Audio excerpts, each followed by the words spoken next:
Righto, legends. Welcome back. Episode 6. We're still going.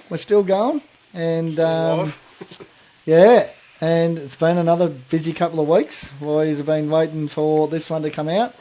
I have no doubt you're all just swinging off your chairs right now, just hanging out to just listen to us two mad dogs. So, welcome back. And, a couple more topics to cover today. And obviously, since we last recorded episode 5, plenty goes on in our lives, and hope you've been getting out and about and enjoying a bit of the outdoors or doing whatever. Hopefully you haven't been stuck at work and getting depressed because you haven't been out camping, fishing, full diving, bloody quad biking, hiking, shooting, doing whatever you do in your spare time. So welcome back to another episode. Righto, legend. Good to see ya. How you been? Cheers to you, bro. Yeah, what's going on? Oh, you know the usual. But I've been doing a bit on Instagram, you know. Obviously, we both got YouTube channels and stuff, and it's all about getting the views and stuff. And so I've been actually, it's actually a big shout to, I think it's I'm probably going to butcher this, Yams 4Drive, I think it is. Been watching his content, and he does a lot of, I call him the smoothest hands on the internet because he does all the panning just mint. Okay. So I love watching his stuff, and so I've taken inspiration. I wouldn't say copying him, but I've taken inspiration and sort of trying to put my own touch on it. And been doing these. And I know you've been replying to a few. Just do a sick panning reel and use the edit. Always watching, bros. Always watching. Yeah. And so I've been spinning a few yarns on there, and asking questions and just to get engagement. And I know you replied to one of them as well. I had I can't remember what the video. I think it was of the Cruiser, and did a bit of a panning with music. And I said, "What's the most common part that breaks on a 4-wheel-drive?" Yeah. And I just did it to see what people would say, and I had quite a few people reply on this one. Did you? So I thought it might be a good one to bring up. I don't have to go too much into it, but I guess a big, massive thing with a 4-drive that everyone knows is something always breaks, whether it's you're snapping something or something's worn out, or you put the car through its paces. So if you can, bros, I'll run through a couple. So do we do a bit of a shout out? So it turns out we're another episode deep, and we haven't had any phone calls or any emails from our follower, like our supporters, and so it seems like they must have liked what they seen in episode 5, and they're still on. So mate. The Subaru drivers haven't sued us yet. Birkenstock's are still going strong. Yeah. We're going good. We're not in jail yet. So, a bit of a shout out, mate. What do you reckon? And we better shout out I totally skipped past that, just getting too keen on my own Instagram. Big shout out to our supporters. So, we've got Big Devil Accessories, myself. We got the stickers are coming, guys. Get keen. Provoke Apparel shirt I'm wearing there. You can either run their one of their sick designs, or you can hit them up for a custom design, whether it's your car or your YouTube channel or whatever. Anarchy Auto Care, because I hate washing my car, so they can either make it easy or you can get it, show spec. And Renegade Grips to customise inside of your car or dog leads or anything. That's a pretty cool touch. So big shout out to them fellas for supporting our rude head and even better voices. So and look, I mean, at the end of the day too, a bit of a shout out to the two blokes you're listening to. I'm Brad from Red Dust Adventures. We're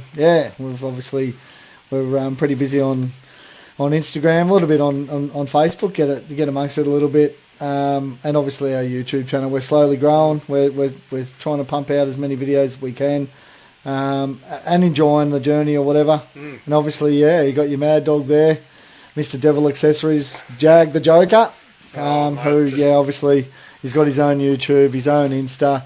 And then he's got another little podcast on the side that he's been working on. He's had a few episodes. I've actually been lucky enough to be part of that with his Joker yarn. Very first. Yeah, I was. So get amongst that. So that's a bit of a self plug for us, mate. But thank you to anyone that's supporting. For those that don't know us. for anyone that's tuning in for the first time, or you're back here at the big episode 6.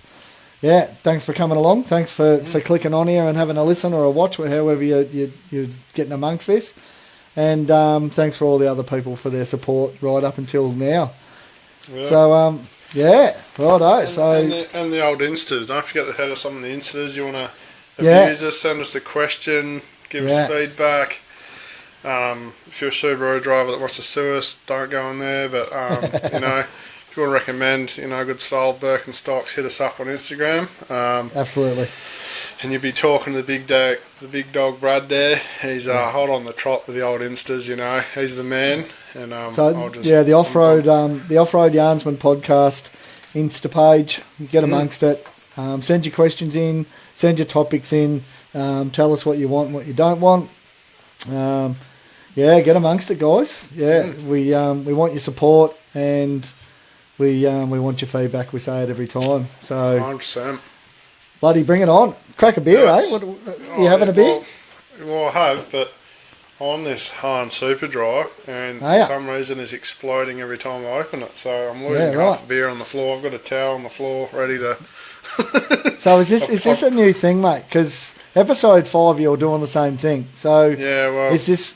Did you not learn from... I don't know. I've just got a whole box next to me, and I've just been opening it. They're starting to get a bit warm, but I don't know. Maybe I need if we had a beer sponsor, this wouldn't happen. I'd say. I reckon if we had a good beer sponsor, I wouldn't have beers all over the floor. But well, here's to another. Oh, there you go. Just spread all over my keyboard. Yeah, well, the veteran. With that. Yeah. Well, there you go. That's how not to do it. You don't get that excited when you spray. At least I'm not the only one. I've pre-opened the one, so but anyway, we'll crack on. Episode 6, bring it on. Let's go. What's the most common part that breaks on a 4-wheel drive? So we've got some, normal answers, and we've got some good crack up ones that made me laugh. Yeah, so I think you were one of the ones as well. CVs was a big common reply. Anyone that I've broken CVs not even for driving, so that's how common that is. CVs and axles is a big one. Old Luxie, big shout out. He had said mirrors, and driving those, driving those old Hiluxes, they do have big mirrors on the side of mine does. I've just about ripped one off as well. Too tight a track, Evan. And they're small, they're thin cars too, shouldn't they? Yeah, they are. Miss MP300 said, I'm having CV problems right now, so I hope you sort that out. Yeah, hopefully, mate. And I had quite a few people say bank account, which is also always gets destroyed. Can relate. Especially like Hollywood over here, running around 79s and trailers and quad bikes. 100%. All the rest of it. Oh, yeah, mate. Absolutely. Apparently, we're millionaires. Anyone that watches us on Insta, mate. Yeah, apparently, if you've got a 79, you're a millionaire. You can't have good things without being a millionaire, apparently. So, anyway. Yeah, let's roll with it. Probably butchers. James Triblo. He said panels and tail lights, which is panels that, that's, I think, the start of every cab chop, ute chop that happens to a wagon. Yeah, it is, yeah. Plenty of GQs and GUs have turned into extra cabs and that because of that. Yeah, absolutely. Yeah. N7120 Adventures said the driver. I reckon many times I've been broken, just got to a point you're just like, oh mate, I'm over forward driving. Yeah. And you understand why people go back from street cars to forward driving back and forth. Yeah. I had Seth Macker said the handbrake, and my reply to that was there a handbrake to start with? It's tired, mate. Don't even start with that.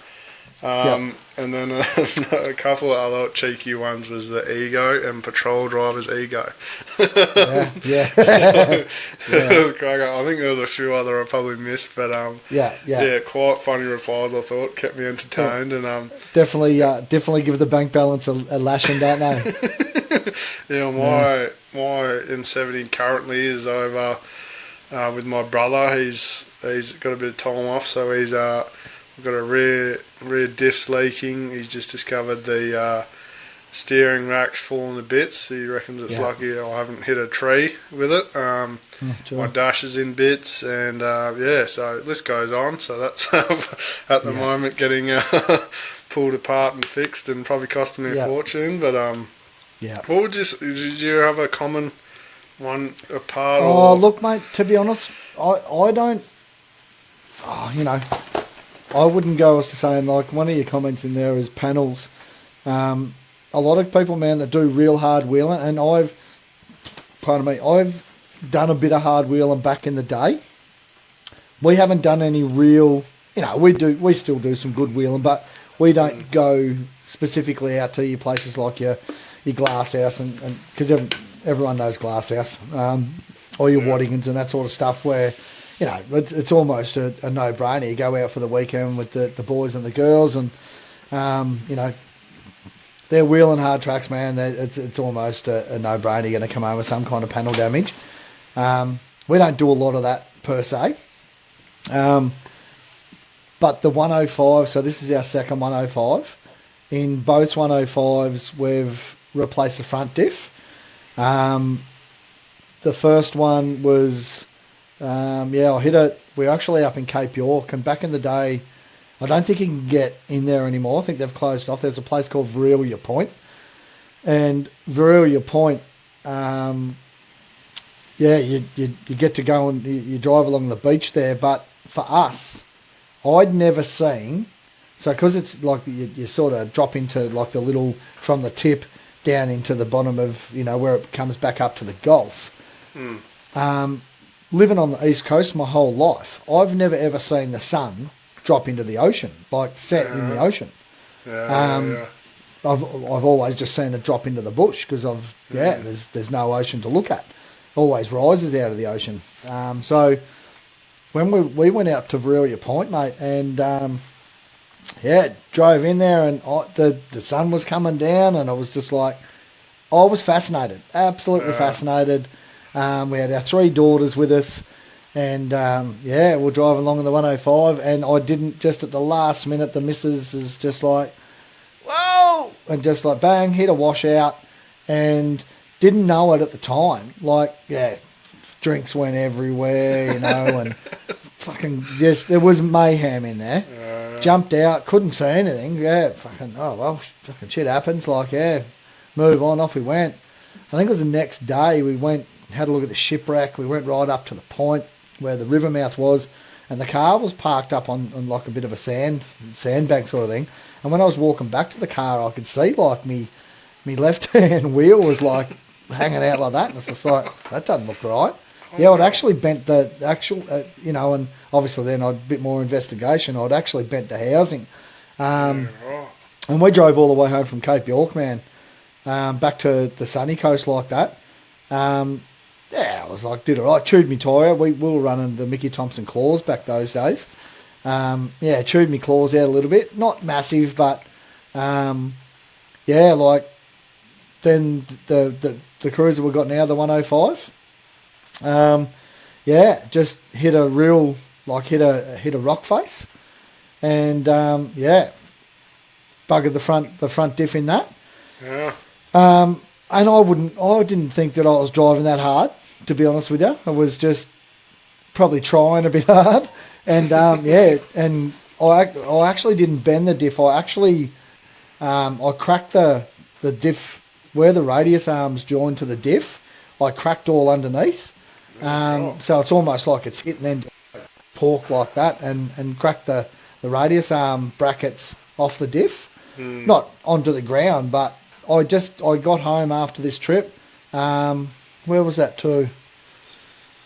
Somewhere up in the top of Queensland there, and that wouldn't have been Glass House. Can't remember where we were, and I just got home and I come out in the morning. There was a little bit of a patch of oil, and climb underneath, and I could see it was leaking out of my housing. So another insurance job, and got a front diff in it. My Hilux, like I've broken like 4 CVs in my old Hilux, but because with no lockers, mate, and independent front, you pretty much just like held that thing flat on the red line and just drove stuff, and it was always breaking stuff. But outside of that, like I've all like the little things, a bit of panel damage. I've hit a couple of banks. When I say hit a couple of banks, not deliberately, but just slid into banks, and like our 105 that's sitting out the front there, it's got a bit of quarter damage on the rear quarter just from sliding into a bank, and you can pop it out, but then you drive along and you go over some corrugations or whatever, and it pops back in instead of the other way around. But the heat gun on I've heard that. I might have to try it. Yeah. But and look, I mean, at the moment, man, I'm pretty confident that the 105 it's actually leaking out of the rear diff, actually where the pumpkin gets welded. It's actually cracked around that weld on the pumpkin and is leaking a bit of oil, but fortunately it's on the top, so it only leaks when it heats up and the oil spraying always stays just above the level, so I'll keep topping it up. But man, I'm confident that because I keep doing axle seals, and my understanding, man, if you're doing axle seals, your housing's bent and it doesn't sit in there properly. So I've actually got to replace the rear diff in the 105 as well, because I'm confident, without doing all the proper measurements, those wheels got that little splay on them too, and that's simply, man, from overloading it. That's just the bottom line. So we've done a couple of big trips and it's been heavy, right up at that 4.2 tonne, fully loaded. So it's a bit of my fault, and it's not even from driving hard. It's just doing big trips like the sim. That actually happened on the Simo trip, and going into the Simo at 4.2 tonne, going across the Madigan line and just like dropping into stuff, So anyway, that's my bad. Is what it is. We drive our full drive, and we're in the process of the other million jobs that we've got going on. So obviously we've just bought a new full drive, and we're organising a million other things. But part of the process is we will need to replace the rear diff. So we're looking at potentially a Duis diff, we'll have to get a brace, mate, and because I don't want to get rid of the 105, so we're going to have to put a brace diff in the 105. So, bit of a shout out to anyone that knows the best, rear diff, braced rear diff for a 105 series. Hit me up, because I know Duis has just started doing them. And they're probably, they're a reputable brand, but I think to get it all done, man, we're looking up around that $5,000 to $6,000 mark. Yeah, which, it's not pocket money, so... and I've thought about it, man. If it was just cracked, because my mechanic said the same thing, we'll just weld up the pumpkin. But the reality is, mate, I'm pretty sure the housing's bent. And mate, if you're going to do it, just do it. Like, pay the extra couple of $1,000, as much as, man, apparently, like I said, we're millionaires, but we're not. I just like having good shit. And if we can afford in the future, man, to get a brace diff for that 105, that's what we'll do it. So outside of that, man, we haven't really broken a lot, to be honest. There's a bit of clunking going on that drive line, so I shouldn't speak too soon. We could have the gearbox or the transfer case could be buggered as well, because there's a bit going on in the drive line of that 105 right now. So I don't know, but that's not. I think the normal things of like CVs and axles and all that sort of stuff. And again, man, and we've been doing this for so many years, and I've never run 35s. They're on their way, and I think that's the biggest thing of when I want to get this 105 all braced up and that, because we've got a couple of big trips that we still want to do with the 105 and leave the 79 at home, and we're 100% running 35s. Like, I'm not going to the grave without running 35s in a full drive. It's normal for a lot of people, but we've never done it. We've always run 33, so... I just want to have a crack at 35s on one of the rigs, both hopefully, but at least the 105 for the interim, and then as time goes on, we'll chuck them on the 79 and we'll go from there. So, what's yours? What's your most common breakage and like something that you've just that pretty much every time you go out you're thinking, am I going to break it this time, or have I broken it before, or what is it? I don't know. Obviously, like I said, I've done CVs in my N70 a few times. And it's Yeah, I think like one time I definitely did it was doing that Holland track, hitting a lot of mud holes. Yeah, yeah. And then did a few seals and stuff. Hit like your cover for your CV goes and got mud all through it. And yeah. my last lot I just pulled out. I snapped it in 2 places, which I was pretty impressed by. Yeah, so that was a new one. I did do a panel on the N70. That was doing that Holland track, and the mine had shut off the Holland track, obviously for the blast or something. And they're like, oh yeah, well, Google Maps, we'll just go screw around this track here. And obviously the Google Maps image was like years old and it was overgrown, and so Bush Bash and the people I was with, I had to go out in front, and didn't realise till we got to camp, we had to set the drone up because it was that high. The grass and bush was that high, so push a new track, and so the big ding in the side of my car. But I don't know, I haven't done too bad considering, really. Can I ask you, mate? Because I know when it comes to, I've always, back in the day when I was first getting into what suspension to pick with the old Hilux and then the 105 and all the rest of it, all the gurus always said, it's pretty much a straight line. If you wanted flex and you wanted movement and all the rest of it, you run rubber bushes. If you just want a heavy duty, don't stress too much about the flex, you just want a touring rig, run the neoprene. Now I know in my 105 when I bought it, every bush in there was neoprene. And then, so I never changed the rear, the caster arms. They're not called caster arms. I'll think about it in a second. But they were always neoprene bushes, and I never touched them. But I was always changing my I was always changing my radius arm bushes, and I always went rubber. It flexed good in the front and all the rest of it, but you're always chewing bushes out. And I think that's a known thing. I don't know why I can't think of the name of these bloody arms on the back of it. Rookie, eh? But I'm always going to run rubber bushes just simply because I think the neoprene are good, man. They've got people will argue this and whatever. I just think neoprene, man, there's no giving, and I think it's not about the articulation and all the rest of it for us. Corrugations, that's probably where we have the most damage, man. Like, you can let your tyres down, you can do everything, but some of the tracks you drive on in Australia are just brutal, absolutely brutal. And if you're just going away on a weekend here and there or whatever, you're probably not going to experience them as bad as some of the... I just had a guy just sent me a message the other day, just under Gibb River Road. And just the damage, man, the tracks are just, destroying. Just, they had to get some new leaf springs put in at Kununurra. Just like heavy because you're going on a big trip. They've left from Perth and they're doing a big, I think they're doing 6 or 7, 8 weeks or something, man, fully loaded, 76 series. Shit's going to break. But corrugations, man, they're brutal. And I think the rubber just gives you that. I think everywhere, so if you're letting your tyres down, the tyres absorb a bit of the corrugations, and then your rubber bushes, whether it be your sway bar bushes or your radius arm bushes or your I don't even know why I can't even think of these friggin' names of these things. But anyway, someone will tell me. But yeah, just rubber. What have you always run, Buzz? Well, I don't know. To be honest, I think it would be...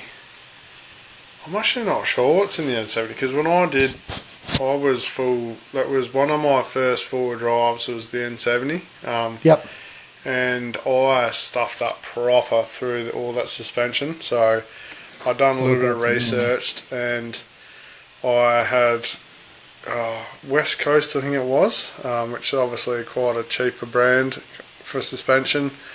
And I went to a local guy, and all I knew was your weight rating with your suspension. If you have everyone through all the brands is like, oh yep, this suspension sags. Yeah. And it's not always the suspension's fault. It's because you haven't got your weight rating right. Yeah. So, it sags. And so I went to the suspension shop and I was like, make sure I have the right weight rating. Got a steel tray, and they put in the opposite. They put way too heavy. True. Yeah. So I think it might be, how do you pronounce it? The other bush, not the rubber. Neoprene. Yeah, I think it could be. Yeah. And just from the, but it was hard. The whole setup was horrible. And then I went, I got a canopy on the back and no money at the time. And it was a steel canopy, so it was the other end. It was dragging on the road. And so then I found some. Then I went to the old airbags, which I found a marketplace, and they're good, but I feel like they're extremely bad for your car because obviously they've got leaf springs in the back. Yeah. And you're putting pressure in between the middle of your spring, which is not letting suspension work how it should be. It's not natural to be in that middle. Yeah. So by the time if you pumped it up to take up all the weight, it was like brutal. Like it was crazy tough on the back. And then you'd let them down a little bit and they wouldn't take the weight as much, but it would be a little bit comfortable. And so if I took that setup up north, it would have destroyed the car. It would have snapped shit left, right and centre. And that's another one I'd love to hear people's stories about, bags and stuff, because it's especially the sort of hybrid vehicles where you might have a canopy on the back, but a lot of them are lift off these days. So what do you do?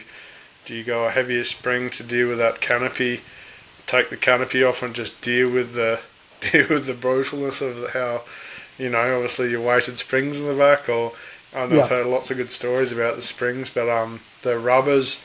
That does make total sense about having your bushes, having rubber bushes, but I can't. Well, it's control arms, mate. Your control arms and your panhard rod. I don't know why I couldn't even think of it, mate. I've actually my whole car, my 105 series is Superior everything, panhards, upper and lower control arms in the back. Do you reckon I could remember their friggin' names? Not for the life of me. And Superior. Man, I'm not a brand person. I've always my old 105, my original 105 was all Superior underneath. This one's Superior. I don't know, they work, so I've just stuck with them. But they absolutely recommend rubber bushes. Airbags, man, another big conjecture and controversy or controversial topic, because I know, man, like I've always, in my 105s, I've run airbags. I've got airbags in that one. One's leaking, so I've let them down. Airbags in a coil sprung vehicle, I think, are meant, and they've got their place. But I think you've just really got to learn how to use them. Like, they're actually not a load. They're not there to load bear. They're not. They're actually there to just. They're basically levelers. So you should have your setup, and it's hard. It's really hard, man, especially for people that use their car as a daily and then load them up to go away. We've probably been fortunate over the years, mate, that we've got dailies and then we've got our touring rigs. So our car, at the moment I'm using the 105 for work, and the suspensions, I've just put new suspension in it, but I made a mistake and put too light a suspension in it, went away from heavy stuff to put lighter stuff in it. It's a bit of a pig, to be honest. So I've sort of made a bit of a mistake. But anyway, they're a leveler, man. Like, so they're designed, your airbags. Again, I'm not selling airbags. I'm not telling you how to install them and all the rest of it. But the reality is, man, if you are driving around in a fully loaded four-wheel drive and you need to just level it up a little bit because you're running a big load, level it up. If you're putting a trailer on, level it up. But under no, if your airbags, so I think they've got a maximum, say, let's go off the maximum of an airbag man bag, so it's 50 psi or 40. Let's round it off at 50 psi. Don't quote me. They go up to like 100 or something. Maybe they do, but don't. I'm just going to round them off at 50. So don't quote me on any of these figures or Jaden. Again, we're just throwing it out there. But your airbags should never be at 50 pound. I don't think they're designed. And again, all you gurus out there, explain to us where I'm going wrong here, but they're not just, if their maximum pressure is 50 pound, they're not meant to be at 50 pound. They should be, leave 5 pound. I think it's 5 to 7 pound in there, just so the bag can't squeeze and get squashed by a spring or whatever when there's no air in them. But I reckon that maximum should be around that 40 tops. Yeah. Because essentially all you're doing then is your suspension's not doing anything. Your bag's taking all the weight. Yeah. You're better off putting a heavier spring in there. So we've gone back originally, mate, or like the last big trip, we were running constant 500s in the back of the 105. Around town, if you took all your shit out of your fridge, and we got a 150 litre long range tank in the back and then 90 in the front. We're running 240 litres of fuel. But if I had the 150 litres, that's like 150 kilos hanging off the arse of your car. But if I had that empty, and then the other tank a bit empty, and the fridge is in the back empty, man, yeah, it wasn't like full like a Hilux bucker, but it was, man, you definitely knew you had constant 500s in there. But then when you were full loaded, geez, it was nice to drive, like it was good to drive. Then I damaged my airbags on the Simo trip. I don't know what was my theory behind it, but I've just said, no, I'm going back to like constant 400s and running, and I put a new set of airbags in there. Man, my airbags, probably installation sort of failure, but I've already destroyed one airbag already. And the car, like to go around a corner, man, I know me car, but to go around a corner and that rooftop tent and all the rest on the top, it lays over like it. For someone that didn't know full drives, or like if you come out of a car and weren't around full drives and went for a drive with me and went around a corner with 105, I reckon you'd have shit running down your legs. Because it's like, holy shit, that lays over. But that's because I reckon I've just picked the wrong spring. I've got just, and again, I'm not a suspension expert. There'll be people on there who go, this vlog doesn't know what he's talking about. I'm not an expert, man. It's just what I've done in my time. And I've always thought I was the expert of suspension, instead of letting the people that do it for a living tell me what I need in my 105. I've just, mate, this is what I'm ordering, this is what I'm doing this. Yeah, a bit of a flog attitude, but definitely airbags have their place. Again, I remember all the stories, and you would have heard all the stories back in the day, the Tritons, just like snapping chassis or bending chassis, saying Tritons. I don't know why Tritons were the bad ones. I don't know whether it was a product failure but it was a known thing that, you'd see them driving along, mate, and the canopy looked like it, your fingers in the bottom, and then in the top you could crawl through there, do an army crawl, do you know what I mean? They were constantly, and I don't know whether it was all related to airbags, but a lot of it was related to airbags, apparently, because they're not, I think on the market now, man, you can put airbags in a leaf spring vehicle. Well, I know a couple of the guys that are mates of mine that run 79s, they run airbags. Very different now, my understanding. But there's a way to use them. So again, love some feedback from the guys. Do you use airbags or whatever?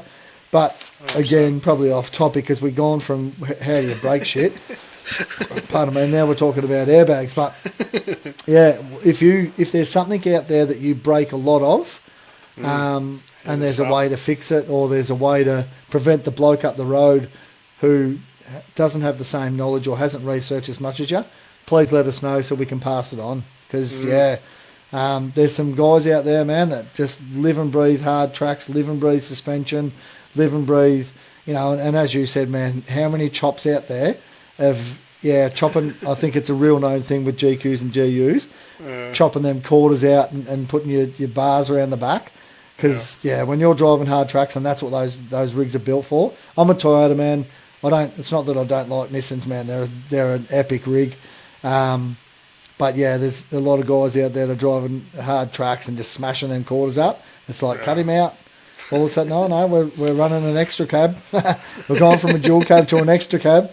Because just simply, love to hear people's thoughts. What have they What have they broken the most of, and what do they break on a regular basis, and what do they do? What are they putting in place to stop it from happening?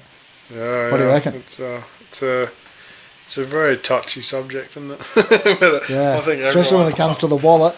Especially when you're going to tell the misso, hey babes, I'm the guru, I've decided we're going to run with this, and then the first time you go out and it breaks and you think, oh yeah, no, but I think it was faulty, or we'll have to try something else. It's like, mate, yeah, we've all been there, I reckon. Yeah. Hit us up. But I also got another subject that I want to bring up. So we've quite a few months ago we've found out we're going to be parents. So it's big news for us. Yeah, 100%. Exciting, very exciting. Good on you, first bud. Kid. Yeah. And obviously, for me, it doesn't even seem real yet. But then, obviously doing this podcast, I started thinking about,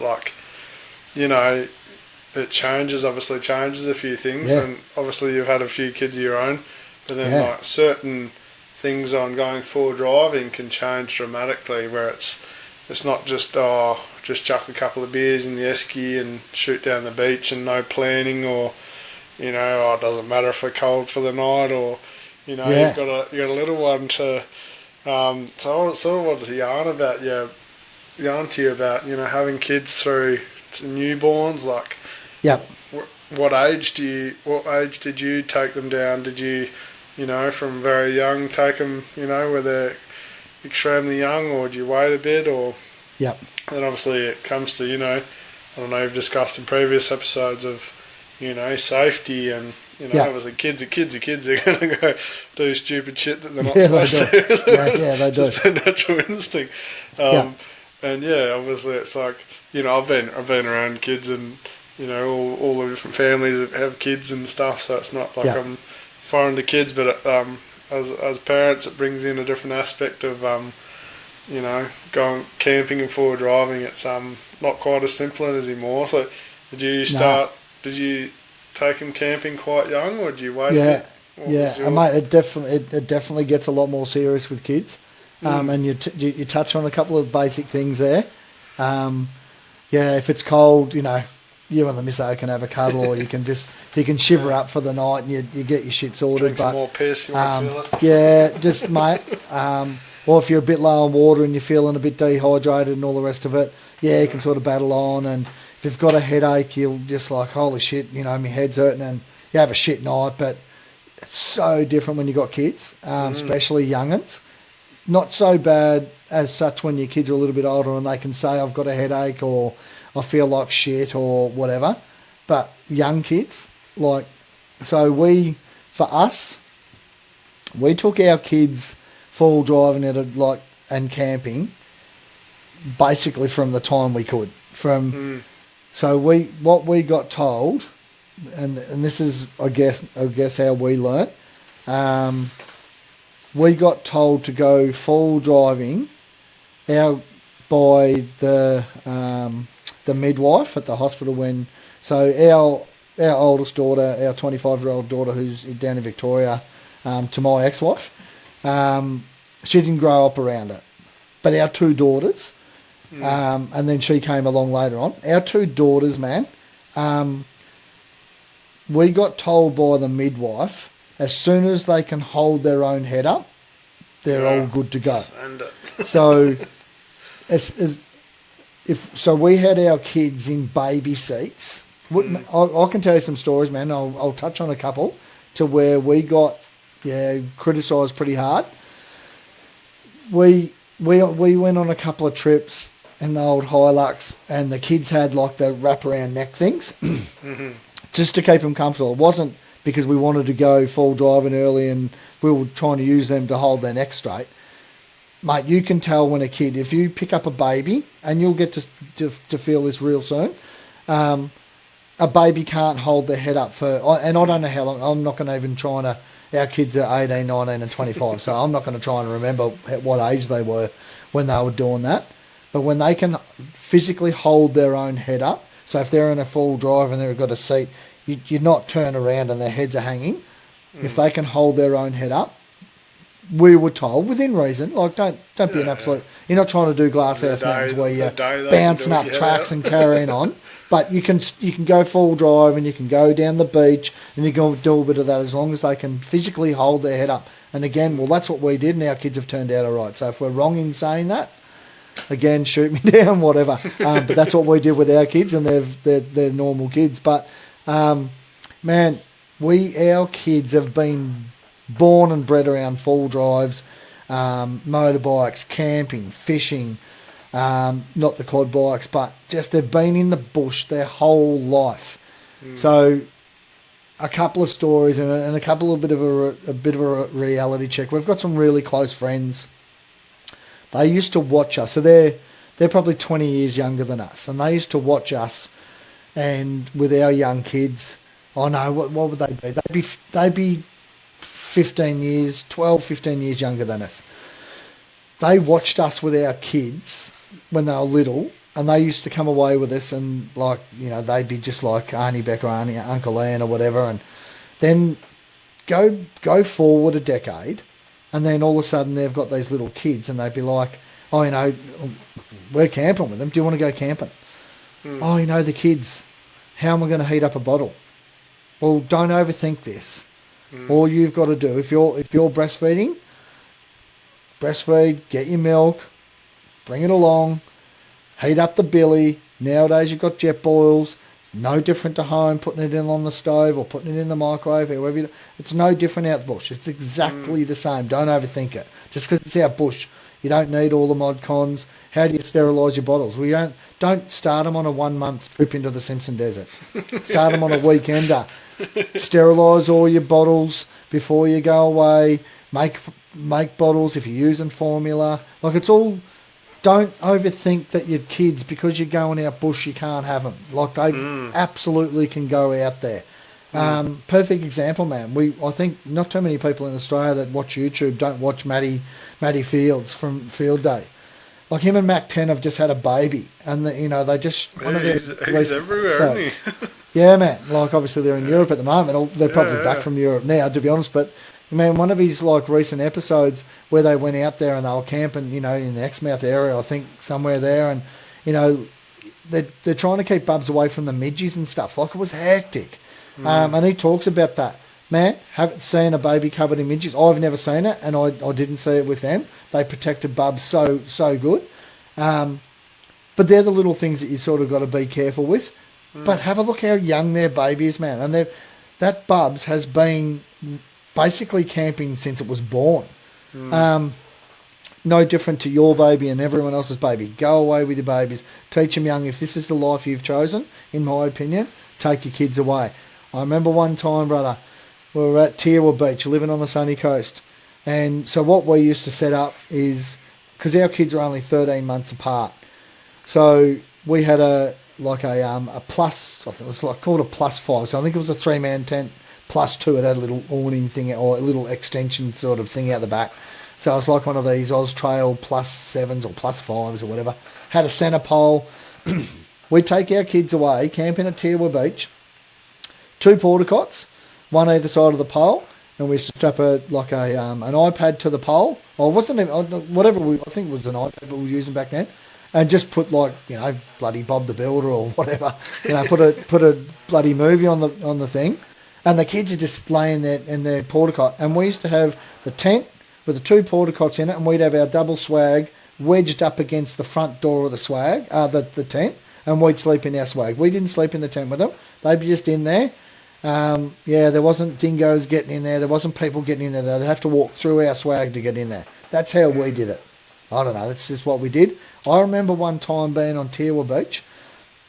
We've gone down to it's an outgoing tide. We've taken the 2 porta cots and our 2 chairs down to the tide line, had a rod in each, misso, and the kids were just in the porta cots, just having a blast. We had these people go past, and this person yelled out the window, "You're fucking disgusting." I was just like, wow. It's like, what was that? Yeah. And slowed down enough that to yell that out, and we're just like, what was that about? I didn't, and where you look yourself up and down and think, well, I don't have a 6-pack, but I wouldn't have thought I'm disgusting. I'm not in, I'm not in budgie smugglers. The missus was pretty hot, and it was like, I don't know what you're. And then it was probably, we sort of worked it out that it was all about the kids, having the kids down there in Portacots. Yeah. Maybe that was, it's like, man, what is the problem there? Like, the kids are in a Portacot, they're on the beach, they're living life, have a look where we are, what are we doing? Mate, I don't think there's any, as long as those kids, treat them kids exactly how you would at home out in the bush. As long as they can, again, like I said, hold their head up, go out bushing and just enjoy their life. Mate, make sure they're warm, that they become paramount. If you look at a track and you think, man, it could all go pear-shaped here, you don't do that with your kids. Yeah, 100%. Do you know what I mean? If you're driving along a beach and you think, man, if we get bogged here, we're here till 2 a.m. Don't be doing that with your kids. Like, just sort of weigh it all up. Be just, I don't know, just be a little bit. Like I said, of growing up with kids and all the families of kids, and obviously not from that newborn stage, but I think it's when that stage where they might or might not be remembering stuff, it's a great way to be bringing kids up. Like, Absolutely. I've had so many instances with seeing kids that are growing up in the country and on farms and forward driving, and then kids that are like never done any of that, and the difference is huge. Like, like my wife's little brother, he's quite, what is he, like 12 or 13 now or something, and he's he could sit in a car, and I probably shouldn't be saying it, but he could drive, pretty much drive a car and a tractor from quite young, and and he knows so much. Like, he's got a step ahead in life, in a sense, and going forward driving and bringing them up and catching a fish, or getting a car unbogged, or and it's just it's a great way to bring them up instead of sitting at home in front of watching Bluey or something, or all these things, and obviously that. Like you said, that big safety thing comes in, because, it's not, you got to think about, I can't just get blind tonight on the beach, because 100%. If something goes wrong with my kid and I need to take it to the hospital, I need to be alert enough. And as it would be if you're at home, it's, you got to be alert absolutely. enough and all that to look after your kids. But, I think it's a great thing, and I'd love to hear other people's stories about, taking your kids down those experiences. And there's so many families that are travelling around Australia and stuff in caravans and all that, and they're full time, and it's crazy, like, to think what their upbringing's going to be. Amazing. I reckon amazing. And mate, that's the thing where if I was to say, like, another thing that I can touch on. So there's a couple, or a YouTube channel that I follow, or we follow regularly. It's like one of our favourite channels. Is Alnick Adventures. I don't know whether you've ever heard of them, or I don't know whether you watch them yourself. They're a couple, they've got the big truck now, and they've got their 3 boys. And they've just done the Canning Stock route. Now, these guys are, man, they're the best setup. Like, they're the funniest, nicest people. Their boys are absolute little legends. I think they've been travelling, I reckon they're probably on their 4th year, or their 4th lap around, or whatever. It's either 3, 4, or 5 years, man. They've been travelling for a long time. Before the kids, and then with the kids, and then that they've had 3 kids. They've grown up around it. They don't know anything else. Man, they just did the Canning Stock route, and the youngest fella, Ollie, got crook, started running a fever and that out there, and you can see Elenia, the mum, and man, she's a bloody rat bag, absolute, and Nick's the dad, like they're absolute rat bags, but they're still parents, and their kids, them 3 boys, are everything to them. Yeah. And you can imagine, man, those kids get to do things that normal, well, I shouldn't say normal, that's a pretty full-on thing to say, but because that's the life we live. They don't get to do what a city kid would never ever dream of doing. Some of the things I see them do, it's like, wow, man, that's so sick. And they're always laughing, man. They're obviously they're on YouTube, so you watch. I don't know them personally, so and they still have their disagreements and that, and they pretty much, they don't hide a lot. They probably hide more than what I know, but on the same token, you get to see a lot of it. When young Ollie got sick in the middle of the Canning Stock route, because, man, you are fucking miles from anywhere. It's pretty hectic out there. He started running a fever and started getting crook. You could see Alenia and Nick, like the mum and dad, there was tension build, not between them, but there was a bit of that, holy shit, like, this could go pear-shaped real quick. It's all good to have EPIRBs, it's all good to have sat phones, it's all good to have all that bullshit then. But, man, if it's hubby or it's you getting crook, if it's your Shannon getting crook, it gets a bit, like, yeah, right, pedal to the metal, we'll get out of here. When it's a kid, holy shit, man, it is intensified, magnified, whatever the word is, it gets hectic real quick, and you start to, like, it gets pretty serious. So I think that's the thing with taking kids, get them out as early as you can, but make no mistake about it, it's so different.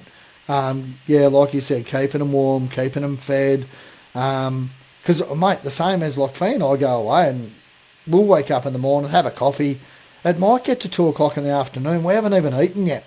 It's like peckish. You can't do that with your kids. You've got to just stay in your routine, and you've got to make sure everything's right. You've got to pre-plan. You've got to plan ahead, and so, man, it's very different. We've raised 3 kids. We're not travelling full time. I know there's plenty of people out there driving, travelling full time. And again, man, every kid's different. Everyone's got different needs. Some good friends of ours and yours, man. Make the matches like. Yeah, I was just about to bring them up. They're the same. Look, recently gone full time. Yeah, they've just recently gone full time, and Dan and Peter are taking the boys, and look, I mean, I'm not. I don't want to just like tell you the whole story and all the rest of it. Look them up, make the matches. But, man, what they go through in a day is very different to the next person goes through in a day, and the next person, and 3 kids, girls, boys, young, old, how you travel, whether you're in a van or you're in a camper trailer or whatever, it's all very different. But the reality is it's a shitload more serious when you're travelling with kids. It's not just as simple as we'll stop when we stop. It's let's just drive through the night and all that sort of bullshit. Because when you're fatigued and your kids wake up at the crack of dawn and they're cracking it out, they want to, let's go, let's get some shit happening. Let's go and dig some holes or go fishing or sandcastles or drawings or whatever. And you're like, holy shit, struggling a bit today because I drove all night, or I just had 4 extra tins that I shouldn't have had. It's like it's all way different. Yeah, man. I'm looking forward to seeing yours and Shannon's journey, because we're out the other side of it. Yeah, we're out the other side of it. Our kids have, they're buying their own 4-wheel drives. The oldest has bought her own 4-wheel drive now, and the youngest just wants to buy a 4-wheel drive, and they're both into their camping and all the rest of it. They've sort of come full circle, mate. And and mate, another quick story. I think this is the thing for me. This is like a proud dad moment.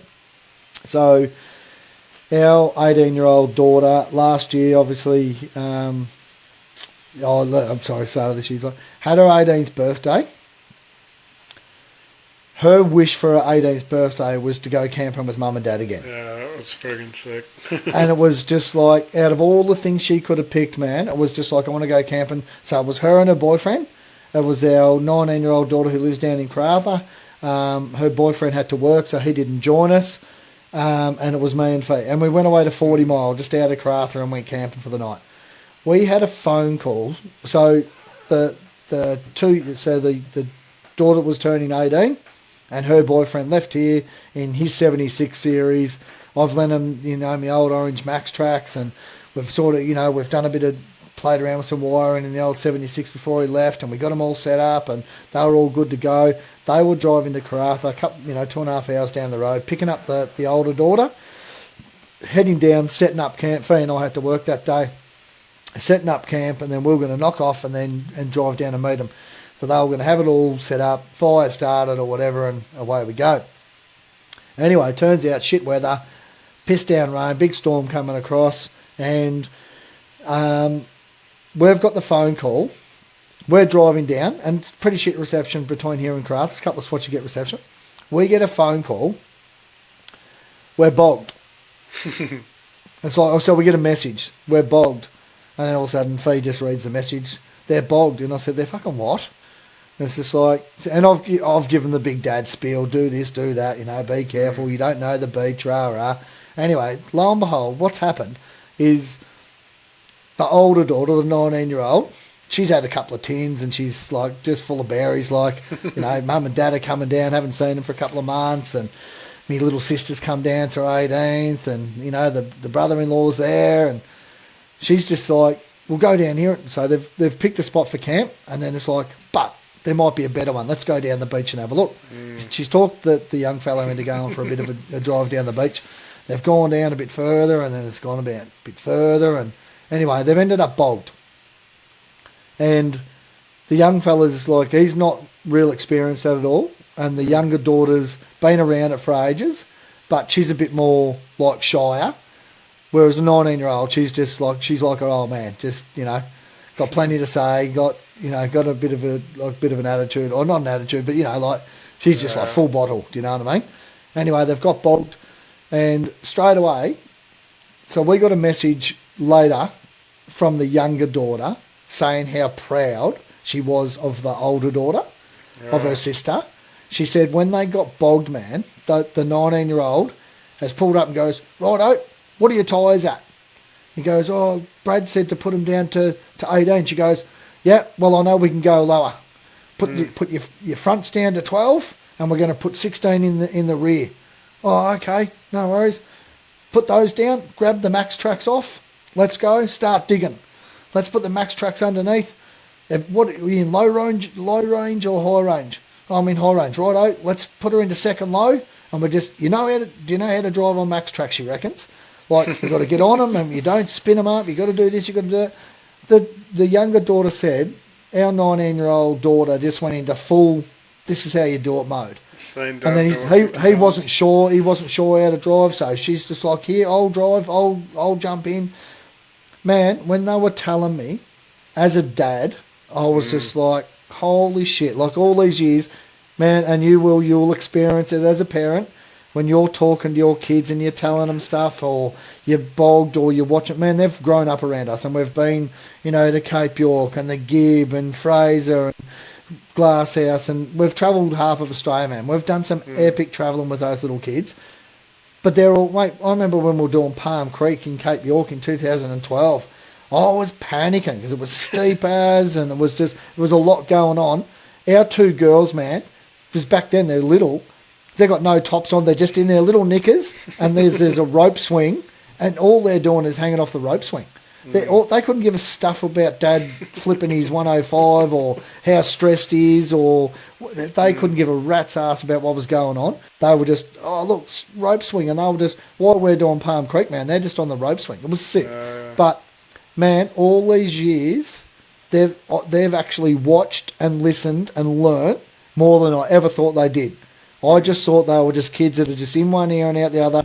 Dad's rambling again, or, who cares? It's where's the rope swing? Where's the next bag of lollies? What are we eating? Just like whatever. Do you know what I mean? Are we there yet? The old famous, are we there yet? Man, those kids took in so much, and mate, I'm an emotional person. Anyone that knows me knows I'm emotional. When we got that message saying, Mum and Dad, I am so proud of my sister. This is the younger one talking about the older one. I had a tear in my eye, man. And I looked over at my wife, and my wife goes, they listen, eh? And I said, apparently they do. And I said, babe, like, yeah, it's only taken them 19 years. But man, it was the best moment. Like the fact that, and because I'm sitting on 120, 130, when we've got the message, they're bogged, and it's stormy, man. It's pissing rain. I'm just on. I'm out to 150. Hopefully there's no police listening. It doesn't matter what. Man, I was just like a dad. I've just we've got a brand new 79 line. Our 79 then had 400 kilometres on the clock. It was brand new.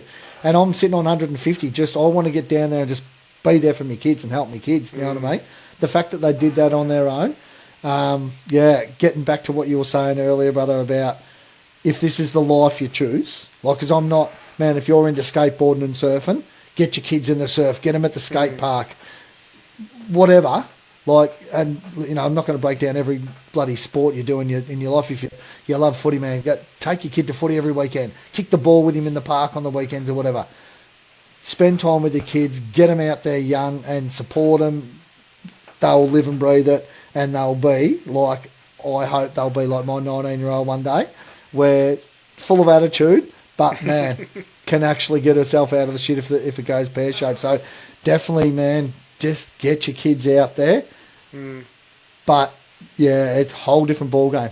Like I said before, man, so keen to hear you and yours and Shannon's stories and how you go about it. It's exciting, man. I'm so wrapped for it.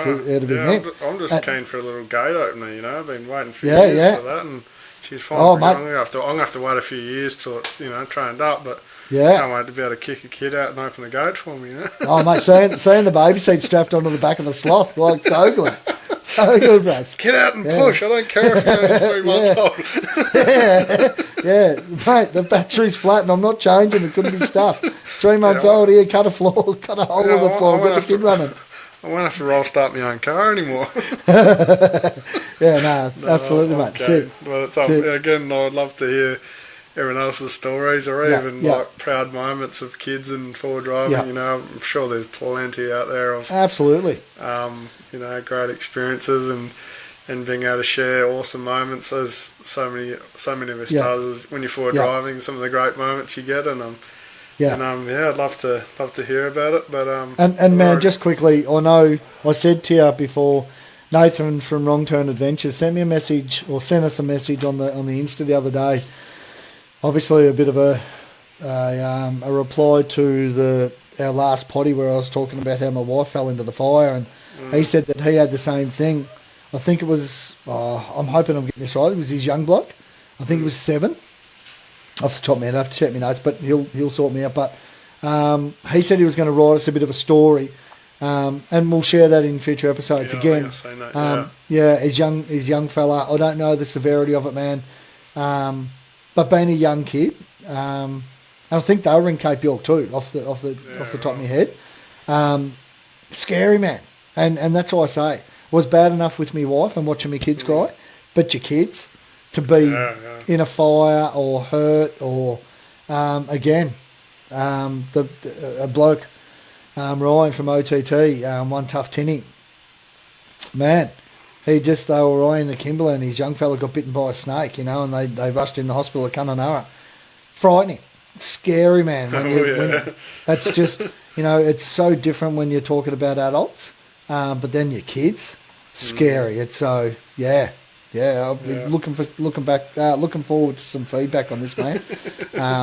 And again, just everyone's different the way they go about it, and it doesn't even need to be just with your kids or just yourself. When you go out there, do you have everything in place to, if it goes pear shaped, have you got everything in place to run your own show? Have you get yourself out of there? 100%. Absolutely. Oh, I suppose I should do the big shout out. Devil said it. God, I can't even say my own business name. So many beers. Devil Accessories, Provoked Apparel, Anarchy Auto Care, and Renegade Grips. Big shout out to you fellas. Yep. And even the biggest supporters, everyone that's messaging in and listening. Yeah. They're our biggest, thank yous enough. You're the big winners. So keep the messages coming. Keep Brad Pakin on the Instas, you know, keep them busy. Yeah. And man, and again, like, I just want to give a bit of a shout out to like our wives, like, obviously, you know, you're away all the time with work. You know, I get to come home every night, it's meant, but man, like our wives support us, like, for all the shit that we're doing, you know, trying to do YouTube channels and trying to get away and trying to bloody run a house and trying to do all that sort of stuff, and then, you know, we get to sit here as a couple of mates and talk some shit and all the rest of it. My wife's out there cooking dinner for the family, but she's also prepping food for me to go away in a couple of days and that sort of stuff. So, man, shout out to the wives. You go all right.